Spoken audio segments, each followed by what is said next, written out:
3, 2, 1, and action.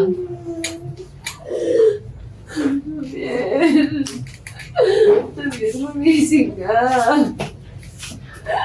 Huwag mong hawakan yung daddy ko, nasasaktan yung daddy ko. Anak? Anak, hindi mo ba talaga ako nakikilala, ha? Hindi kita kilala. Ang alam ko lang, lagi ka nagpo-promise pero hindi mo tinutupad. Anak. Tulak mo pa. Alisin mo siya, alisin mo. Umalis ka na. Tulak mo. Sige, nak, galit ka, tulak mo siya. Sige na. Hindi masasaktan si Miss Kat. Okay lang yun. Dito ka na, nak. Dito ka na. Sige, nak, dun ka na. On action, tulak-tulak mo siya, paalisin mo siya. Ha? Tapos? Huwag ikaw mahiya, anak, ha? Dyan sa edge, para makapasok dun si Sherry. Upo lang din po ako, hindi ako tatayo. Nakaluhod. Pwede ka tumayo.